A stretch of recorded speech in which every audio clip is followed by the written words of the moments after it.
ng bagong Pilipinas para sa bagong Pilipino.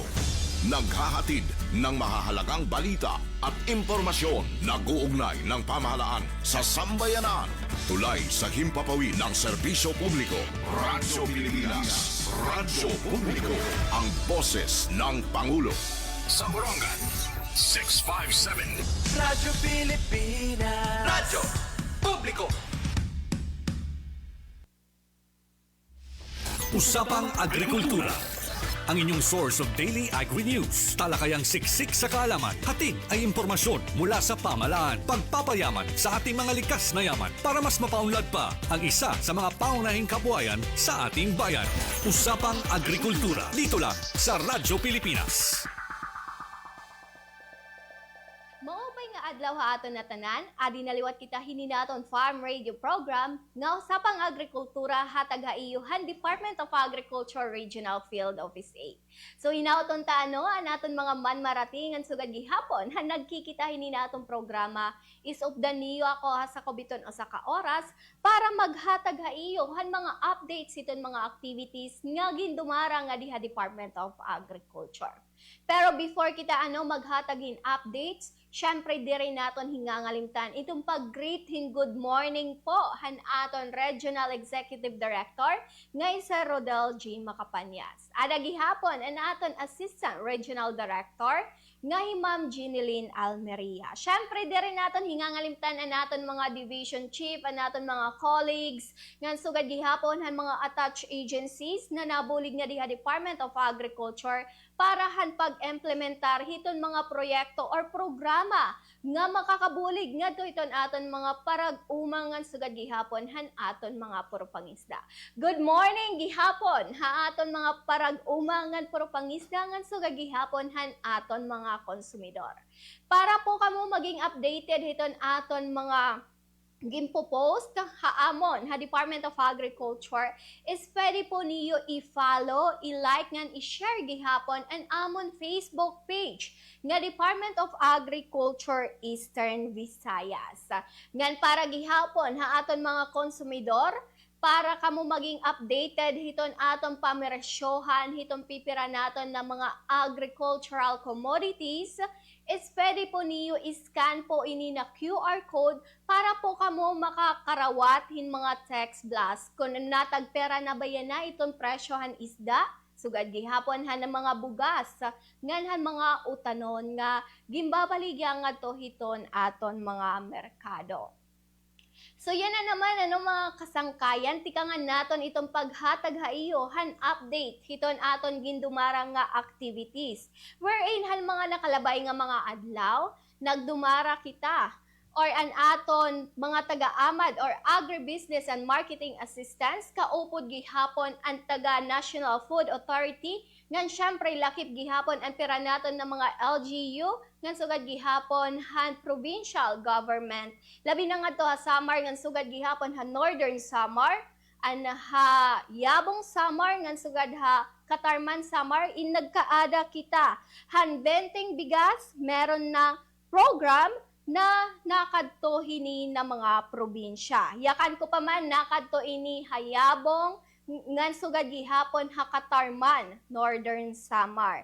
So may danaton mga na-interview na pipira nga mga benepisaryo or nakapalit hini na tag 20 pesos na bugas. Kay maara manggod kita yan na kung makikita naton hiton aton price monitoring update, itong presyo hiton bugas is nadalagan dida ha 38 pesos to 50 or 60 pesos, di ba? So yan na may adahin ni programa han Department of Agriculture or para gihapon hinihan ginsusulong han aton presidente ngay Ferdinand Marcos is amo ini ang tag 20 pesos na bugas iton kada kilo wherein ay eligible manggod an aton mga 4-piece beneficiary, an aton mga solo parents, an aton mga senior citizen na makapalit. Pero diri layton dida para haira ha, may dagihapon hiton aton kuan iba gihapon na mga mulupyo nga nagpapakapalit hini na bugas kun nagkakaada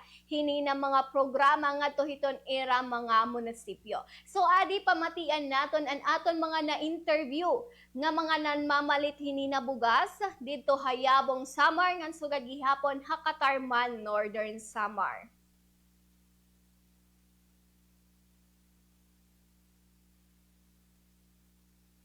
Ako Cristina D. Ibit from Barangay Kantong Tungyabong, Samar. Kasi, di ba mahal na yun at bugas, 55 or more. Tapos iniya, 20 kilos la per 20 pesos la per kilo. Tapos ano pa ni, affordable hiya. Dako nga bulig sugad ha ako nga solo parent ako. Makalis na gyapit itong mga Dako nga bulig sir kay tungod nga makakabarato ka na hiton pagpalit nimo it bugas. Tapos kumbaga an imo ipapalitan bugas di ba mahalan kilo. Makakalis ka na ito nga may malilis may papalit mo pa iba nga mga kailangan ha panimalay. Dako gud pasalamat ini nga 20 an kilo hini nga bugas nga may ada hini nga program hi President BBM kay damot iya mabubuligan nga pamilya nga nagkukuri nga makaabil hini nga mga bugas para maka minus si rate gastos sit pagpalitit bugas.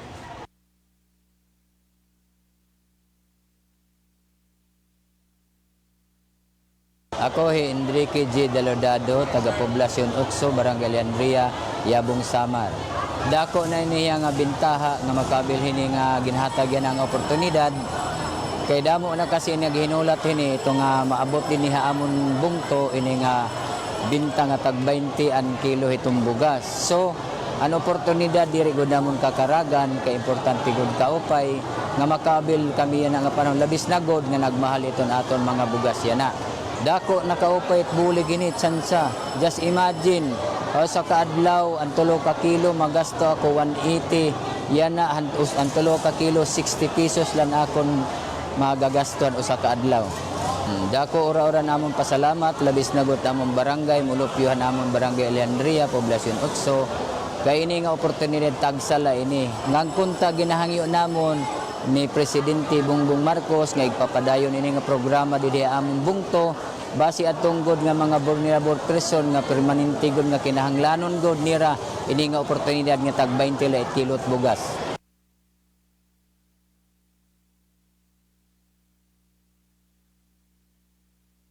Ako si Chris Andrew Godin, taga Barangay Dalakit, Katarman, Northern Samar. Kasi masubay na kay barato. Diba? Siyempre para sa amo nga tag 5 ka kila kupal yun. Dako ini nga bulig. Imagine ang 200 pesos is 10 kilos na. So 2 weeks na ito namo nga pagtugon kaya ako pagtugon. So dako ito nga bulig. Ngayon salamat nga na-implement gyapon ang 20 pesos nga ginsaa sa ito ni Presidente Bongbong Marcos. 5 kilos is 250. So ito nga nakatipid ka, magagamit mo sa ibang baralyuon, animo, kampa. So dako advantage talaga, dako nga buling san. Mga sukat sa amo nga mga wakuri ang kinabuhi. Okay po, nakita ko yung bigas mismo kasi dati yung mga binibigay ng gobyerno dati ha. Medyo may kulay, medyo may So kanina tinignan ko maputi. So tama 'yun, no? Kasi parang hindi walang masasabi na negative. So 'yun yung ko. Maganda, okay. At ngayon ko matitigan kasi ngayong tanghali ako magsasaing. So yun ko magpadayon ko tayo ng 20 pesos na bigas sa lahat ng mga tao at hindi lang sa mga negosyante na kakanrahon na ito nga sira makukuto naman sin pag presyo, no? Maway nga tanan nga mga tao, tanan nga mga nangananglan nakabalyo. Kasi dati, ito, panhatag sa kuan, namimili lang sa panhatag, di ba? Ako walang paka-abil sito, unang panhatag, waray. Barangay na mo, waray, namumulito ka sa ranganto. Didilat sa salamat nga kami mismo nakabalyo. Ito na.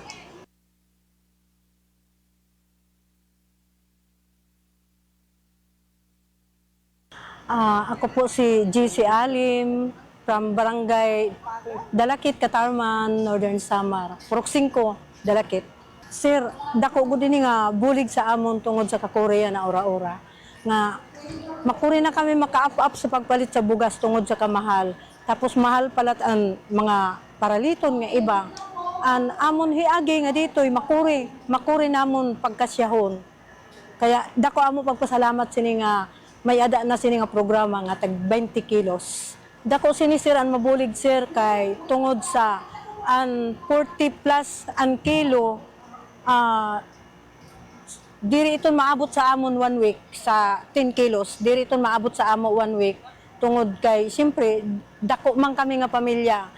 Tapos ini siya nga amon niya na nabil dako sini an amon naiban sa amon imbis nga sa amon kunta budget dako sini ang naiban sa amon budget nga maipalit namon bisan naman laan mga baratuhon na la dida bisan na la iton bulinaw or bulad nakabulig na sa amon dako ini nga bulig sa amon nako masusugad sini dako nga gipasalamatan ini namon kami nga bugos nortehanon dako amon pagpasalamat nga nagkamayada sini nga tig 20 ang kilo nga bugas kay diri na kami problema sa bugas kay dati problema sa bugas kay mahal problema pa sa sura yan na iban na ini sa nakakatipid na dako nga tipid dako nga bulig sa amon yung mga mahihirap.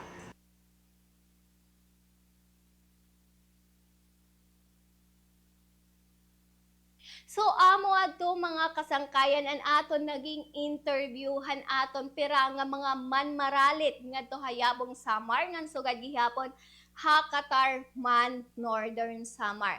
Kundi manggod gindigunan talaga hininira na dako ini nabulig para haira. Kay imagine iton ira nagagastos like for example hausa ka week or hausa ka adlaw is naabot an ira kapalit yan na is tag 20 pesos tapos 5 ka kilo na bugas iton era papaliton. So, pwede na kuno ininira makonsumo for 1 week kun like upat lahira kabugos sa nira ka pamilya. So, eksakto na kuno ini para haira.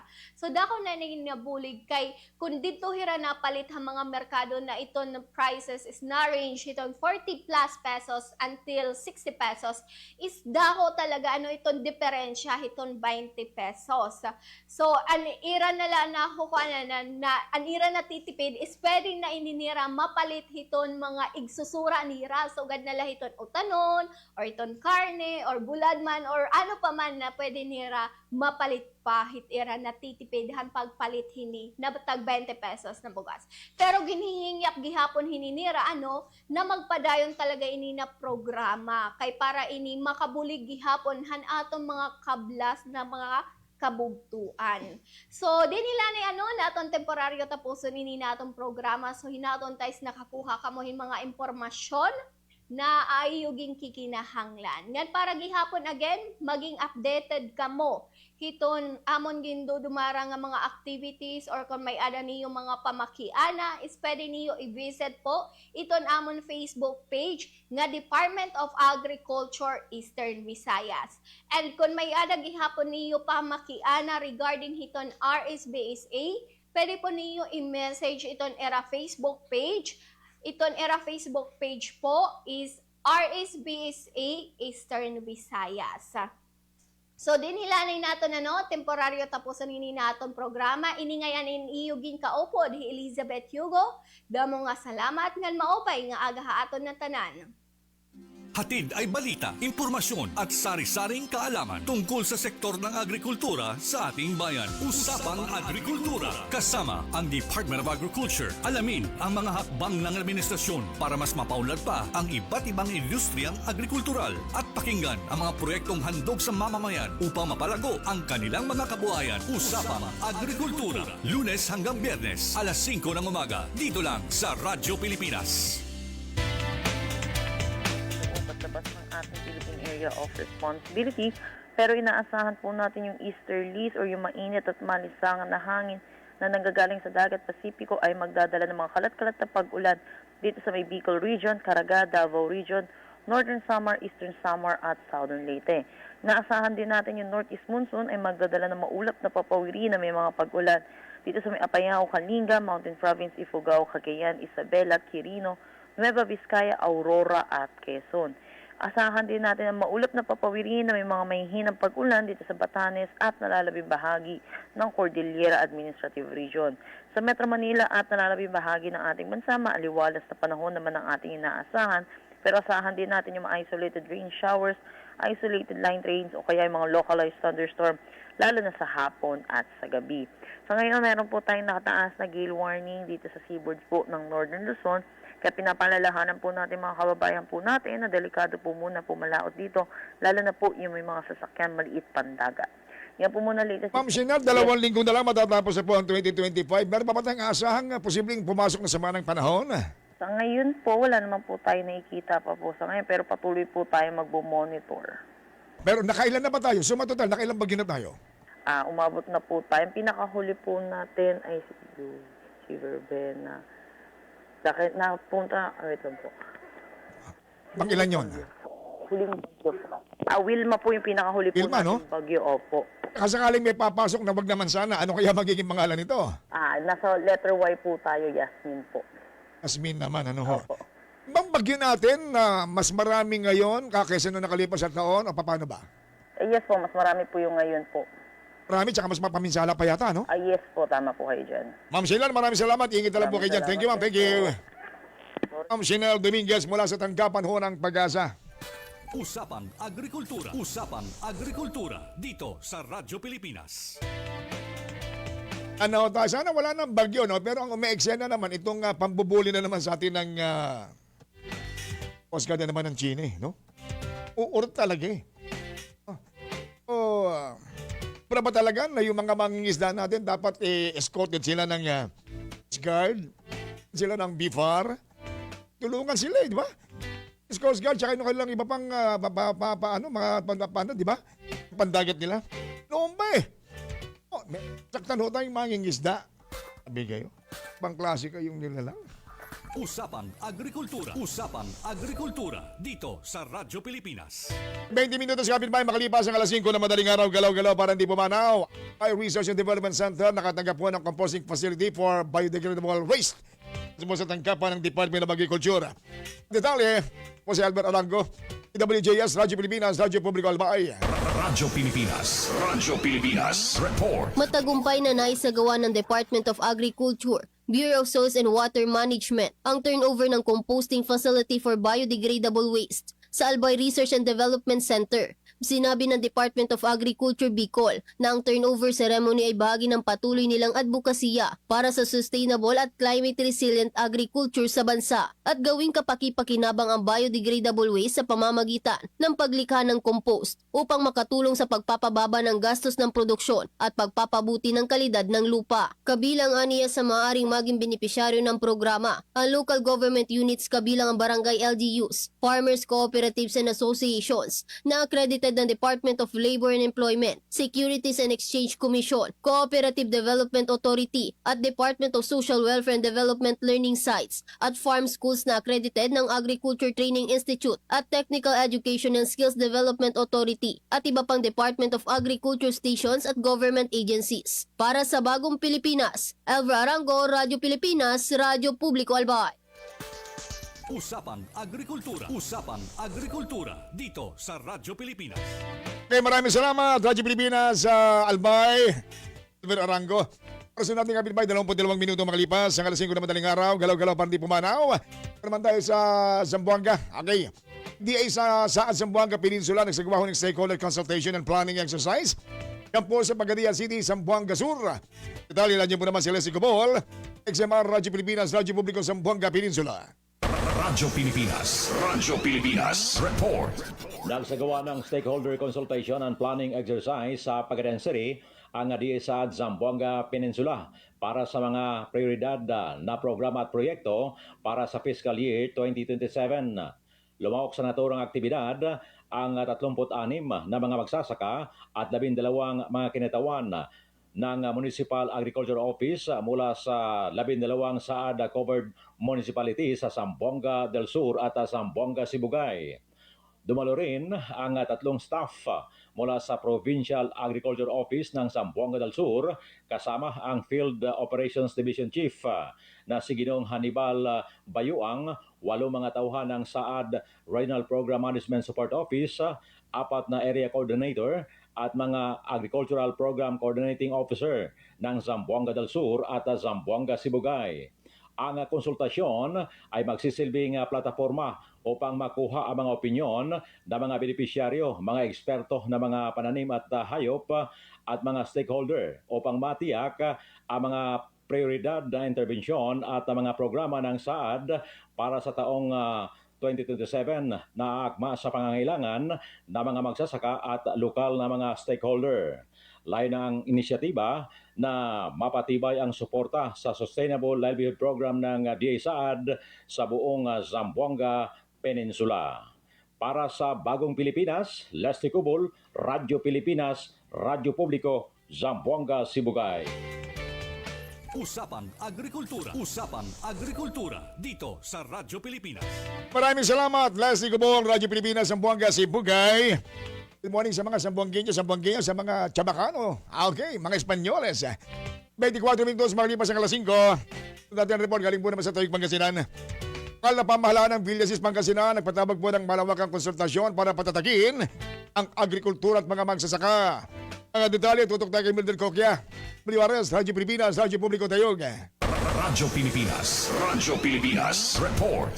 Isinagawa ng pamahalaang lokal ng Villasis sa pangunguna ni Mayor Dita Abrenica ang isang Farmers Consultative Meeting na layong patibayin at baguhin ang direksyon ng mga programang pang-agrikultura ng bayan. Sa pulong binigyan daan ng masinop na pagkalap ng impormasyon mula sa mga magsasaka, pati na ang pagtalakay sa umiiral na problema sa produksyon, presyo, irigasyon at akses sa suporta ng LGU.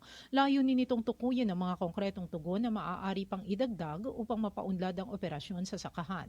Pinamunuan ang konsultasyon ni dating Mayor Nato Abrenica kasama sina Councilor Chris Balila, Engineer Vladimir Torres, mga punong barangay at kinatawan mula sa Office of the Municipal Agriculturist. Sama-sama nilang pinakinggan ang hinaing at rekomendasyon ng mga magsasaka upang matiyak na ang kanilang boses ay direktang nakapapasok sa proseso ng pagpaplano at pagdedesisyon ng LGU. Bilang isang bayan na matagal nang kinikilalang masigla sa sektor ng agrikultura sa Pangasinan, pinapakita ng konsultasyong ito ang patuloy na pagtutok ng LGU sa kapakanan ng sektor na matagal nang bumubuhay sa ekonomiya ng Villasis sa pamamagitan ng pakikipagtulungan ng direkta sa mga magsasaka at pagtukoy sa mga hamon sa antas barangay. Sinusulong ng LGU ang mas napapanatiling pag-unlad at mas matatag na produksyong agrikultural. Para sa Bagong Pilipinas, Marimildred Estrada Coquia, Radyo Pilipinas, Radyo Publiko Tayo, Pangasinan. Usapang Agrikultura. Usapang Agrikultura dito sa Radyo Pilipinas. Maraming salamat, Mildred Coquia, Radyo Pilipinas, Taguig, Pangasinan. 26 na minuto na makalipas ang alas 5 na madaling araw. Tala po tayo sa lawag. Walang dalima po mga magsaka sa Burgos, Ilocos Norte. Tumanggap po ng fertilizers na mula po naman sa DA. Detalye, nakatutok dyan si Rani Dorilag. Radyo Pilipinas, Radyo Publiko Lawag.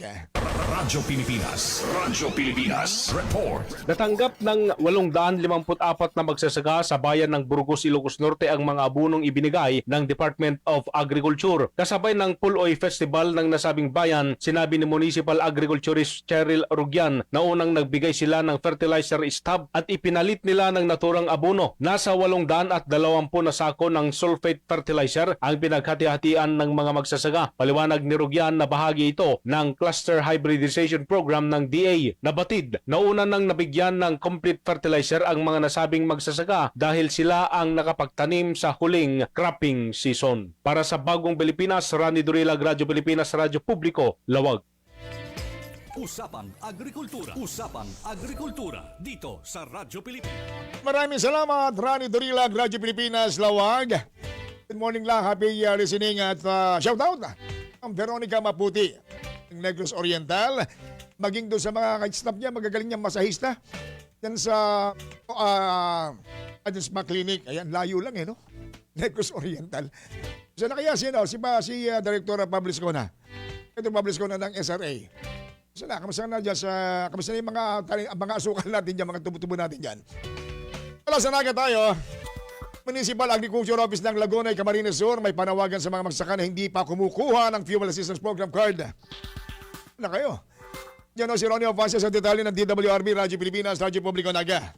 Radyo Pilipinas. Radyo Pilipinas. Report. May panawagan ngayon ang Municipal Agriculture Office ng Laguna, Camarines Sur sa mga magsasaka na hindi pa kumukuha ng kanilang Fuel Assistance Program card. Sa ngayon ay nasa 31 magsasaka ang kabilang sa listahan na ipinalabas ng MAU Lagunoy na hindi pa kumukuha ng nasabing ayuda. Ayon sa Municipal Agriculture Office, hanggang katapusan na lang ng Disyembre ang pagtransak nito sa mga fuel station na kung kaya't kailangang asikasuhin kagad ang mga magsasaka ang pagkuha ng kanilang Fuel Assistance Program card. Nagkakahalagang 3,000 pesos ang laman nito na gagamitin para ipalit ng gasolina na magagamit sa kanilang hanap buhay. Paalala ng MAU na bukas ang kanilang opisina sa mga may katanungan upang matulungan ang bawat magsasaka na makuha ang kanilang mga benepisyo. Para sa Bagong Pilipinas, Ronnie Ofancia, Radyo Pilipinas, Radyo Publiko, Naga City, Camarines Sur. Usapan Agrikultura. Usapan Agrikultura dito sa Radyo Pilipinas. Maraming salamat sa Kamsur. Oras natin 29 minuto na kapilibay makalipas. Ang alas 5 na madaling araw, galaw-galaw, pandi pumanaw. Shoutout lang kila Ganghan UG. Ay, good morning. Kikinisan dyan sa may pantitinhunan Laguna, Santa Cruz, Laguna, sa Beltran family. And then kay Eagle Joe Onerem. Magandang morning din. Siya nakikinig. Thank you. Sa mga batang pio sa NEI 79 batch, maging sa Fort Solomon, ay kamusta ka pala kay batchmate Sergio Mataro, brother mo. Lang sa mga naglalakbay, bago tayo mag-break, okay? 10 milyong pisong halaga ng Biosecure Swine Facility, pinagkaloob po ng DA sa Tago, Surigao Sur, para pasiglahin ang lokal na produksyon ng baboy. Mga detalye, nandiyan po si Angel Luisa Obosa, JS, Radyo Pilipinas, Radyo Publiko, Tandag. Radyo Pilipinas. Radyo Pilipinas. Report. Muling pinagtibay ng Department of Agriculture ang suporta nito sa pagpapaunlad ng lokal na industriya ng baboy matapos itong opisyal na turnover ang mahigit 10 million pesos na halaga ng Biosecure Swine Facility sa Tago, Surigao del Sur Livestock and Poultry Raisers Association Incorporated noong December 10 sa Tago, Surigao del Sur. Kabilang sa proyektong ito ang modernong swine housing facility na nagkakahalaga ng 6 million pesos, pati na ang karagdagang pondo para sa pagbili ng mga biik, disinfectants, gamot at biologics sa ilalim ng Integrated National Swine Production Initiatives for Recovery and Expansion ng DA Livestock Program. Layunin itong tuluyang mapanumbalik ang sigla ng hog industry na naapektuhan ng ASF at palakasin ang produksyon ng lokal na karne ng baboy. Itinuturing itong malaking tagumpay na naabot sa pamamagitan ng matibay na koordinasyon ng DA Caraga, Lalawigan, Pamahalang Bayan at ng Farmers Association na patuloy na nagsusumikap para mapaunlad ang sektor ng agrikultura at kabuhayan ng komunidad. Para sa Bagong Pilipinas, Angel Lobosa, Radyo Pilipinas, Radyo Publiko, Tanda. Usapan Agrikultura. Usapan Agrikultura dito sa Radyo Pilipinas. Maraming salamat, Radyo Pilipinas. Tandag na sa ating orasang kapitbahay. 31 minuto na makalipas ang alas 5 na madaling araw bago tayo mag-break. Nanawagan ho naman si Agriculture Secretary Francisco Chio Laurel Jr. Good morning, Seg. Mga opisyal na empleyado po naman ng DA na bilisan. Pangongolekta ho ng data bago ilunsad ang bagong command center ng ahensya. May isang central platform na magsusulong po naman sa digitalization strategy at magsisilbing pundasyon para po naman sa evidence-based policy making. Bigyan din po ng kalihim na ang plano sa modernisasyon ng DA na kasalalay po naman sa kalidad at pagkakompleto ng impormasyon na binibigay sa sistema. At ganyan din ang Bureau of Customs. Ito pa, sinasabi, digitalization ng custom Sabihin pa rin yan. Nihikahit din ng kalihim ang lahat na manguha po naman ang magbigay ng data na pupuno sa command center. Ang command center ay nakikinitang magiging nerve center ng DA. Pinagsama-samang data hub para po naman sa real-time na impormasyon sa produksyon ng pananim, livestock, inventory, pattern ng panahon, daloy ng import at export, galaw ng presyo, satellite field monitoring, kondisyon ng supply chain. Maganda yan, ha? May matutuwa pagka nagawa talaga yan. Babalik mo kami, sandali lang. Usapang Agrikultura. Usapang Agrikultura. Dito sa Radyo Pilipinas. Magandang araw, si Dingdong Dantes po ito. Binahaba ang bahay mo. May simple checklist ako para sa'yo. Una, check your outlets. Tignan kung walang cable na basa o nakababad sa baha bago buksan ang main switch. Pangalawa, check your surroundings. I-check kung may mga naipong tubig sa mga paso o gulong o iba pang maaaring bahaya ng lamok para maiwasan naman ang pagkalat ng dengue. And last, but definitely not the least, i-check ang sarili at ang pamilya. Kumonsulta sa health center o sa inyong doktor kung may nararamdamang sakit. Check, check, check! Ingat always, mga kababayan. #panatag ang may alam. Maging panatag, Pilipinas.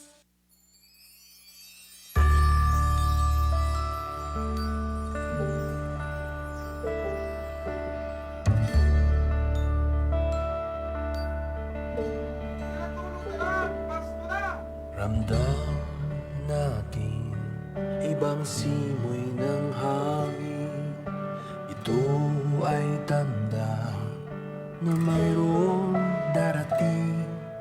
Pagsilang ng sanggol doon sa Bethlehem, siya ang nagligtas ng kasalanan natin.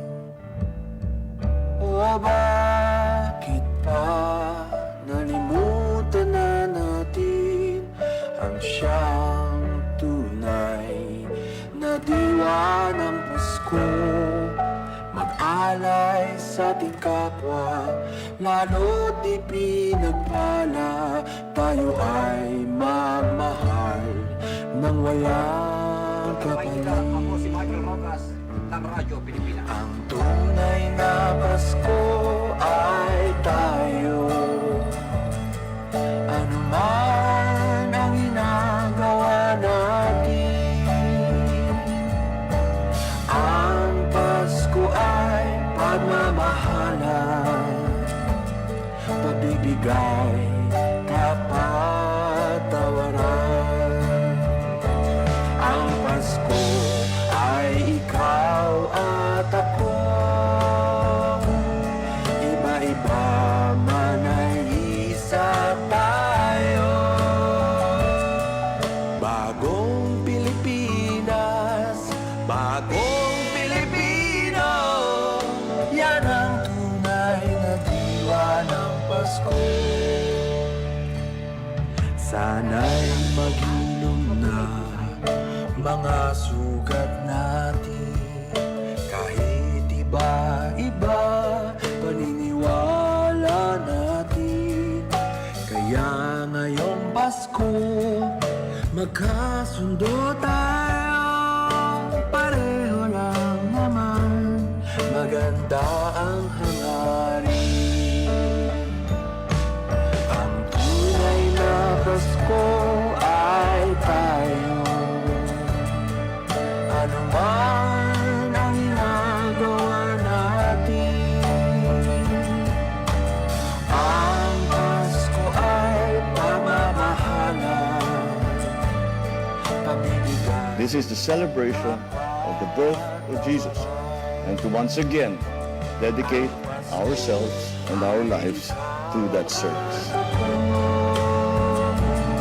Iba-iba man ay isa tayo.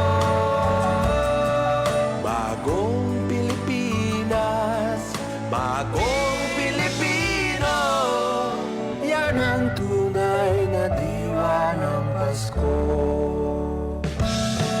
Ang tunay na Pasko ay tayo.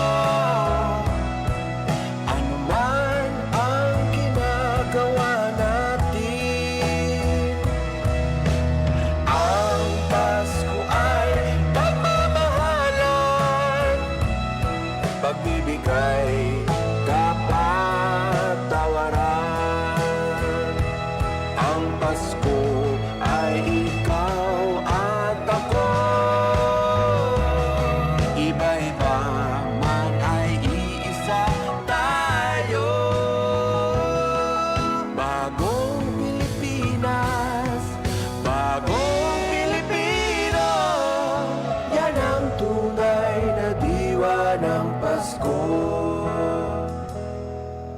Yan ang tunay na diwa ng Pasko.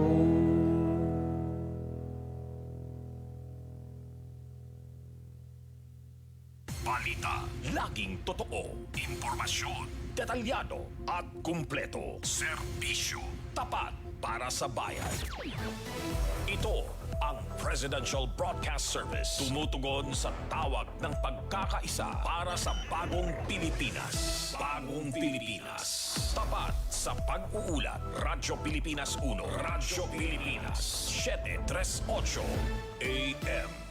Nakasuporta sa inyong kabuhayan. Kaagapay nyo sa masaganang kinabukasan. Usapang Agrikultura dito sa Radyo Pilipinas.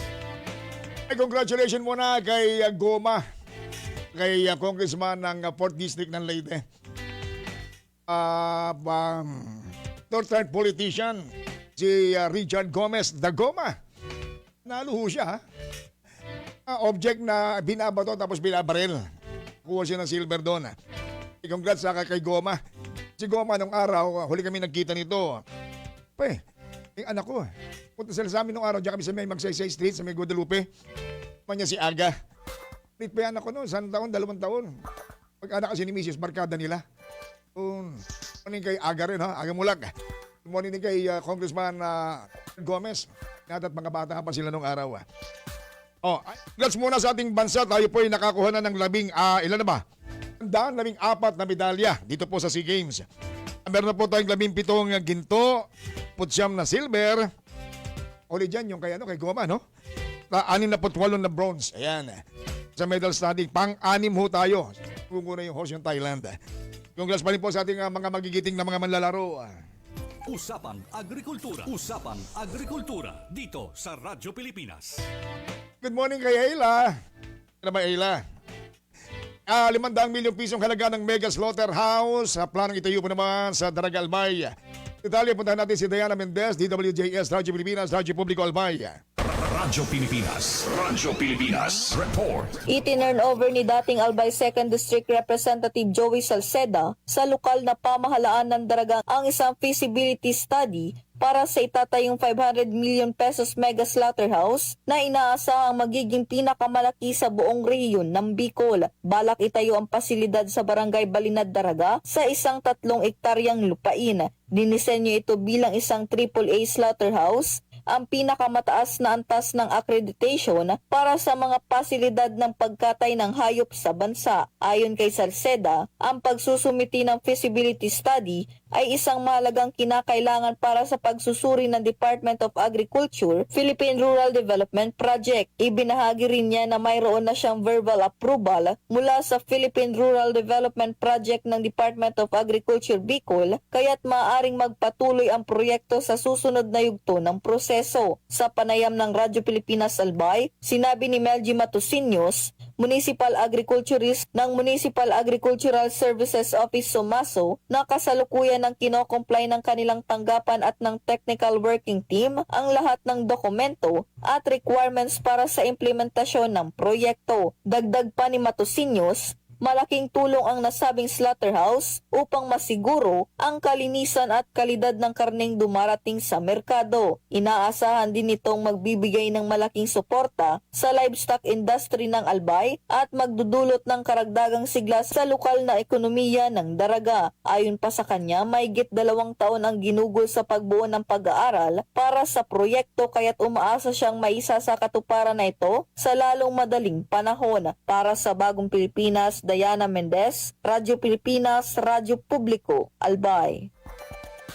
Usapang Agrikultura. Usapang Agrikultura dito sa Radyo Pilipinas. Maraming salamat Diana Mendez, Radyo Pilipinas Albay. Shout out lang daw sa mga nakikinig sa may Pandan, Catanduanes, Erenciana, Rabago, Alcantara family. Ganun din sa Brigado. Salamat sa pagtutok niya. Galaw-galaw para hindi pumanaw. Pag-usapan natin yung kalinisan ng mga binibili nating karne. Doon sa mga pinagmumulan nila mga storage facilities, dapat malinis din. Pati ligtas din tayo sa mga kontaminasyon, siyempre. Kamakailan lamang nitong nakalipas sa mga araw, nagkaroon po ng pagre-raid sa nabotas magkatabing cold storage facility. Pinangalanan yung isa hindi. Dapat daw matagal nang sarado kaso umapila. Mga may-ari niyan, mga tigasin ba yan? May mga taong gobyerno ba yan? Dapat malaman yan. Kaino ito Maraming nadiscover ko doon, nabubulok, expired. Naku, delikado, baka makarating ho yan sa palengke. Di ba? Yan natin yung karagdagang pag-iingat. Nasa linya po natin mismo. Pinuntahan tayo nito ng live Pero okay lang, nasa bahay siya. Tama natin si Dr. Roberto Omali. Siya po ang OIC ngayon. Dapat hindi na OIC, director na agad ang National Meat Inspection Service ng Department of Agriculture, NMIS.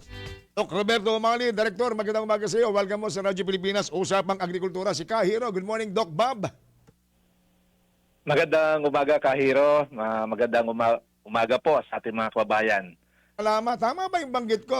Tama, Doc Bob, Doc Bob. Alam ko, tawag sa inyo, Doc Bob Opo, tama po yun. Mas kilala po ako sa buong Department of Agriculture o ang maklete natin, Doc Bob. Doc Bob, nagdiwang ho na kanyang karawan itong nakalipas sa katapusan ng Oktubre. Hindi ko nabati ito ng live. Ngayon kita babatuin ng happy birthday. Salamat, Kahiro. Talaga ikaw talaga. Hindi ka nakalimutan. Salamat po. Hindi rin kayo nakakalimot sa pag-i-inspect sa kaligtasan po ng ating mamamayan mga darating pong pagkain sa kanilang hapagkainan. Kailan po kasama po ninyo ang PNP-CIDG, of course, nandiyan po ang NMIS, pagsalakay sa isang cold storage facility. Mga yata ito, magkapitbahay Na-discovering napakarami. Sanitize, pinaghalo-halo na yung mga nandun sa loob, kasiran na, may mga expired na. Pakikwentuhan niyo po kami, paano ito na-discover ito na natutukan ninyo at kamusta na ang kaso nila ngayon. Sabi na dati na rin ito nagkakaso. 2013, nagkakamali. Umapila Ano po ang latest? Bigyan nyo nga kami ng kwento, Doc Bob. Tama po kayo dyan. Ito po ay spearheaded po ng ating mga PNP-CIDG in coordination, siyempre, yung ating kapamilya, yung ating Department of Agriculture Inspectorate and Enforcement, plus yung ating NMIS NCR, headed by Dr. Randy Lontok. So, nagkaroon po ng initial meeting at tama po at in-inspection po, no? Yung ating sabihin natin na hindi accredited ng National Meat Inspection Service at nakita po ng team na unsanitary yung ating cold storage. At the same time, wala pong kaukulang mga dokumento yung mga nakita po naming karne sa loob po ng cold storage. Okay. Kung mga nasa batong mga karne na yan, nasan na ho sila ngayon pansamantala? Saan ho sila inilagak? Yan ba'y tinanggal na ho doon sa storage facility sa Navotas? Ano mga prosesong ginagawa po ngayon? Ongoing po yung ating inventory at yan po ay ilalagak po natin pagkatapos po may pakita yung mga kargamento sa ating RTC judge. Ilalagay po yan sa isang cold storage ng Department of Agriculture, yung tinatawag nating FTI. For safekeeping po yung ating mga confiscated items. Okay. Paki-correct lang ho ko, baka mali yung info ko. Dalawang storage facility daw ho yan na magkatabi lang na sinalakay. Yung isa daw po, solid sea cold storage. At meron pang hindi ho nababanggit na pangalan. Pero ito daw hong solid sea na yan, mas kilala na dahil nga dati na raw itong walang mga dokumentong na ipapakita. Ito ba yung sinasabing umapila pero hanggang ngayon wala pang aksyon? Sa pagkakaalam ko po, ito po yung nagkaroon ng operations. Ito yung pinaka-latest under my administration. So ongoing pa yung natin Kahiro, for further investigation. Pag napatunayan po may mga kakulangan o may mga violations sa Food Safety Act, at the same time Meat Inspection Code of the Philippines, definitely po magkakaroon po ng filing of cases against them with the help of the CIDG and the Inspectorate po ng Department of Agriculture. So ito muna yung update po natin Kahiro, on this particular cold storage.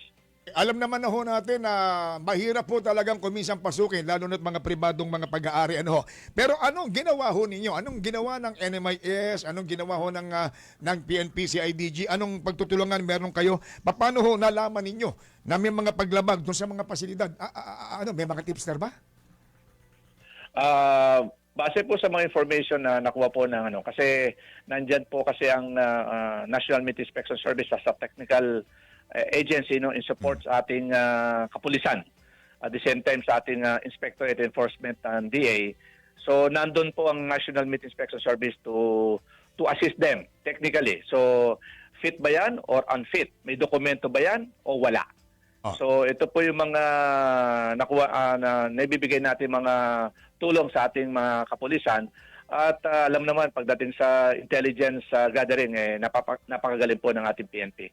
So malaking tulong po ang naibigay po sa amin ng ating mga kapulisan para malaman po itong mga illegal activities ng mga ganitong mga cold storages. Salamat naman po, Doc Bob. Dapat po magtuloy-tuloy yan. Dapat all year round mangyari ho yan. Sapagkat delikado ho yan ay malaking panganib sa kalusugan ng ating mga mamamayang mamimili. Makakain po ng ganyang klase ng mga produkto. Hindi maiwasan, baka magkaroon po ng food poisoning. Salmonella, yung E. coli na tinatawag, yung pangangatin ng tiyan, alagnating ka, tapos magluluba yung kaso mo hanggang mauwi po sa pagkamatay. Yung cross-contamination, isa pa yan.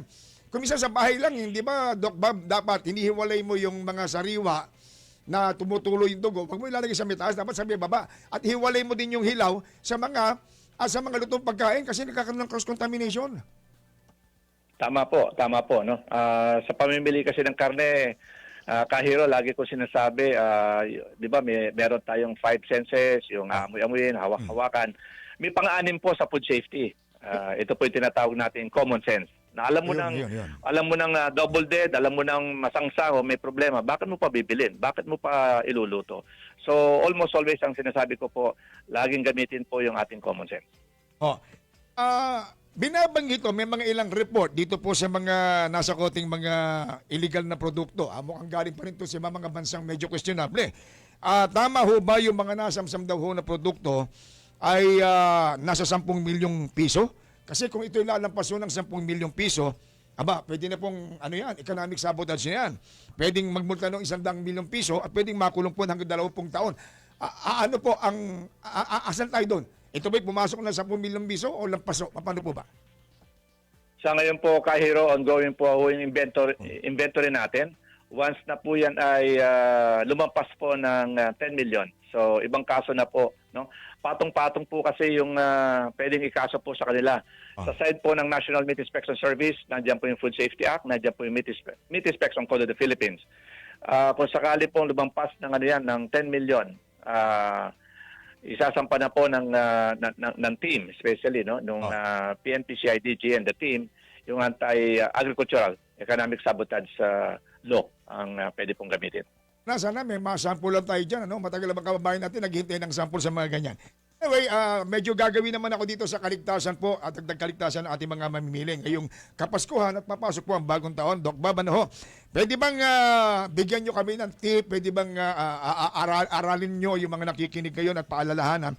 Paano ba yung pagbibigay protekta natin sa sarili? Importante ho yan para ligtas yung pagkain natin. Paano ba malalaman ng isang namimili kung yung pagkain na kanyang bibilhin niligtas? Tama po kayo doon. Salamat po sa pagkakataon, Kahiro. Ang lagi po naming sinasabi ay tangkilikin lang po natin yung mga karneng binibili po natin ay dumaan sa inspection po ng isang meat inspector o veterinaryo.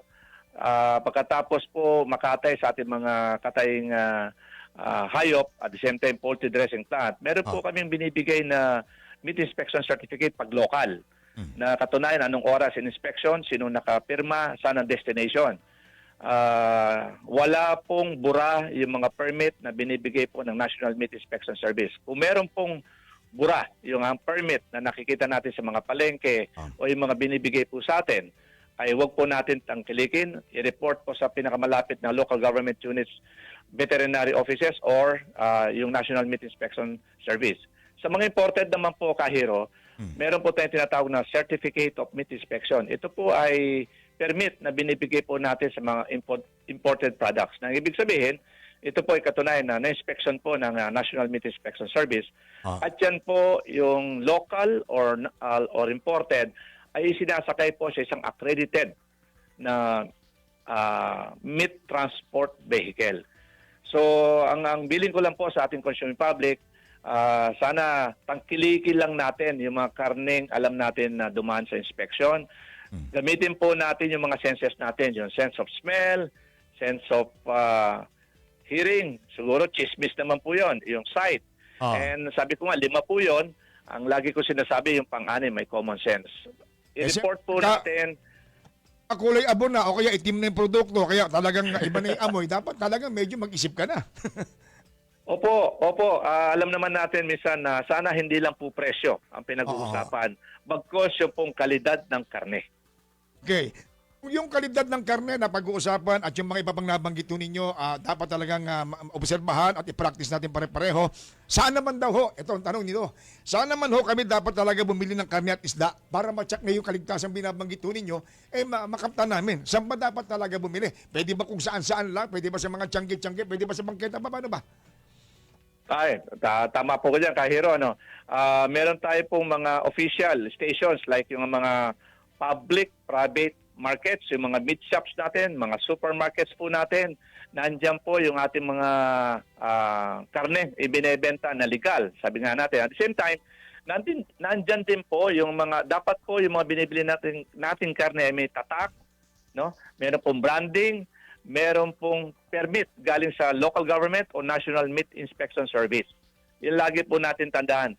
Bawal po magkatay sa mga bahay-bahay. Illegal po yan o tinatawag nating hot meat.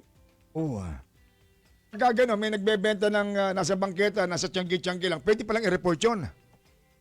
Opo, siguro din lang natin yung mga nagbebenta sa mga tabi-tabi lang po yon ay dumaan po sa pagsusuri, inspection ng ating mga municipal or city veterinary office. Kung wala po, wag po natin tangkilikin o kaya sabi natin, i-report po natin sa pinakamalapit na municipal or veterinary office ng ating lungsod o bayan. Nga nagtatanong din Doc Bob, siguro mga fans mo to. Paano daw nila dapat i-imbak? Paano daw nila dapat i-imbak yung karne at isda sa bahay? Paano nga ba talaga ang tama? Actually po, yung practices natin na ginagawa natin sa cold storage, dapat lagi po practicein natin yung first in, first out. Ang ibig ko sabihin, yung unang pumasok, siya yung unang lalabas. Ang nangyayari po sa practice natin, Kahiro, sa isang refrigerator, minsan pumasok itong araw na to, after few days, sa pagmamadali po ng ating may bahay, minsan kung sino yung unang makikita, yun ang unang dinadapot. Hindi po. Dapat may kita practice po na first in, first out. Yun po yung mga food safety policy na tinuturo natin sana. At sana yung pagkagaling po sa palengke, usually po, no, sana hugasan muna natin at bago imbak sa ating refrigerator, maayos, no? Nabawasan yung mga contaminants o yung dumi kung sakasakaling merong sumama galing sa palengke. May mga iba daw hong gumagawa, Doc Bob, na iba kumisan yung karne o kaya yung isda na pwede, nakukuluan lang, pagkatapos makuluan, ilalagay na sa freezer. Pwede ba yung ganon? Opo, ang practice po natin, siyempre hanggat maaari sana, no, yung proper handling and proper storage. Pag dito po nag-violate tayo, Kahiro, definitely merong mangyayari sa produkto natin. Nakakatulong po yung cooking process kahit papano. Nakalaking tulong po yung ating pagpatay sa mga mikrobyo. Doc Bob, ako'y nagpapasalamat sa pagbibigay daan po sa amin. Siguro, final message na lang po sa mga nakikinig sa atin, mga paalala nyo. Sige po. Ay, salamat po sa pagkataon, Kahiro. Lagi po natin tandaan, sana tangkilikin lang po natin yung dumaan sa inspection ng isang inspektor o veterinaryo. At lagi po naming sinasabi, ang kalinisan po ng karne ay kalusugan ng sukle. Maraming salamat, Kahiro, at advance Merry Christmas po. Maraming din salamat. Ingat ka, Doc Bob. Ingat ka, stay safe and good morning. Thank you. Ingat po. Thank you. Usapan Agrikultura. Usapan Agrikultura. Dito sa Radyo Pilipinas. Cross-contamination talaga nangyayari. Ako minsan pinagsasama-sama yung hilaw tsaka yung luto sa mga rep. Ano ho? Kaduhuyan. Salamat muli kay Doc Roberto Umali. Doc Bob. Alam ko mga Umali, mga Mindori anong araw eh. Na? Maraming salamat. Wala na kaming oras. Sa sanggalan po nila Rovan, Jobel Arnel. Natin makasama sila Nita Susan Jamart. Pangkasama natin dyan. Thank you sa Kilasa, Marisol, Julius Ungab, kay Camille, Rona. At siyempre kasama pa rin po natin si Christopher at saka si Julius. Ano ho? Maraming nyo ang maglingkod. Kahiro, Hero, Ilustrero, Brigado, nag-iiwan. Mang bagay na matuwid at tama, hindi mo ginawa, itinuturing na kasalanan, aban sa'yo. Kaya ang pagsasaka po, hindi simpleng trabaho lamang ha, yan po isang paraiso. Ay minsan pa, wag ko tayong basta-basta naniniwala sa fake news, wag ko tayong magpalinlang. Nakasuporta sa inyong kabuhayan. Tanggapay nyo sa masaganang hatid ay balita, impormasyon at sari-saring kaalaman tungkol sa sektor ng agrikultura sa ating bayan. Usapang Agrikultura. Kasama ang Department of Agriculture. Alamin ang mga hakbang ng administrasyon para mas mapaunlad pa ang iba't ibang industriyang agrikultural at pakinggan ang mga proyektong handog sa mamamayan upang mapalago ang kanilang mga kabuhayan. Usapang Agrikultura. Lunes hanggang Biyernes, alas 5 ng umaga. Dito lang sa Radyo Pilipinas. Serving the Republic of the Philippines for more